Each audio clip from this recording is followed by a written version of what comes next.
Lymphatic drainage वैसे तो सारी मिस्टेक इम्पॉर्टेंट होते हैं, ये इम्पॉर्टेंट इसलिए भी है कार्सिनोमा स्टमक के भी क्वेश्चन भी आता है, आगे चल के सर्जरी में भी पढ़ाया जाता है स्टमक के कार्सिनोमा की डिटेल्ड एनालिसिस होती है। Right now will just discuss about the lymphatic drainage of the stomach.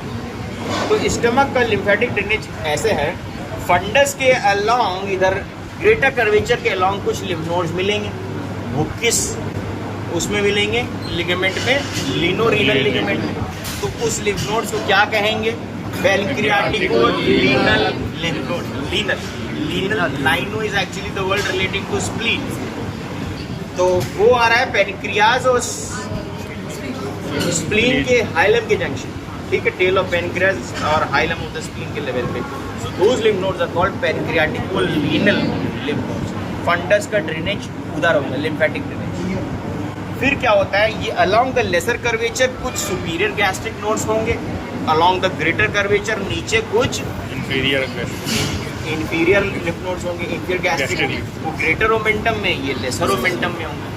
इसको डिवाइड करना बड़े अच्छे से है, इसको तुम एक लाइन ऐसे खींचोगे, ठीक, तो राइट 2/3 लेफ्ट 1/3 में ऊपर वाला तो चला गया pancreaticolienal, lower portion of the left 1/3 इधर वाला जो बेल्ट है वो इंफीरियर गैस्ट्रिक लिम्फ नोड्स में जाएगा। इधर का पूरा ये 2/3 वाला मेजॉरिटी वाला पोर्शन किस में आएगा, सुपीरियर लिम्फ नोड्स में। फिर पाइलोरिक वाला रीजन में सब पाइलोरिक, यहाँ पे पाइलोरस के नीचे पाए जाएंगे सब पाइलोरिक, इधर कुछ हिपैटिक होंगे। तो भाई सब पाइलोरिक और हिपैटिक इनके सेकेंडरीज जो आएंगे वो किस में आएंगे, coeliac group of lymph nodes. Remember the coeliac group of lymph nodes, यहाँ का जैसे ब्रेस्ट में एपाइकल था ऐसे यहाँ पे सीलिएक है। So efferents from different other lymph nodes will ultimately reach to drain into the celiac group of lymph nodes. Celiac will surrounding the celiac trunk, abdominal aorta से जो निकल रही है ना T12 L1 जंक्शन में, वहाँ पे पाए जाएंगे। celiac ganglion भी होता है, celiac plexus भी होता है, सब कुछ around to the root of the celiac trunk. Now from the celiac lymph nodes, the lymph will be drained down to the gastrointestinal lymphatic trunk into the cisterna chyli. फिर वो cisterna chyli से thoracic duct होते हुए which ascends up into the or onto the right side of the spine, enters into the thorax by passing through the aortic opening on the right side of the thoracic aorta. It ascends up and reaches onto the fifth thoracic vertebrae. Fifth thoracic vertebrae, it crosses the spine anteriorly from right to left and reaches here onto the left side. This is how it enters the superior mediastinum onto the left side of the spine.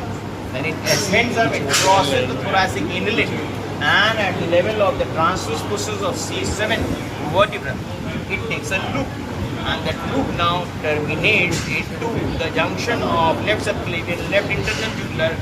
वहाँ पे drain होगा, यानी कि left ट्रेकियोसेफेलिक drain होगा। तो चूंकि lymphatic spread का पूरा रास्ता ये है, इसलिए left supraclavicular group of lymph nodes में भी लिम्फ पहुंचता है। These left supraclavicular lymph nodes are also called Virchow's lymph nodes. So lymphadenopathy, enlargement of left supraclavicular lymph nodes in case of carcinoma stomach. Now this is called Trojer sign. This is called Trojer sign. Got it? So काफ़ी चीज़ें हैं इसमें, stomach में ट्रॉबेज space बता दिया, trouser sign बता दिया, विरकाउस node बना दिया, प्री पाइलोरिक वेन ऑफ मयो बता दिया, अभी नर्व ऑफ लेटार्जिड भी है। तो जितने ये साइंटिस्ट के नेम एसोसिएटेड होते हैं वो थोड़ा सा इंपॉर्टेंट पड़ जाते हैं MCQ पॉइंट्स, तो ये सब थोड़ी चीज़ें याद रखनी पड़ती हैं। So I think this was all about the lymphatic drainage stomach. हो गया, अब हम पढ़ते हैं नर्व सप्लाई ऑफ स्टमक।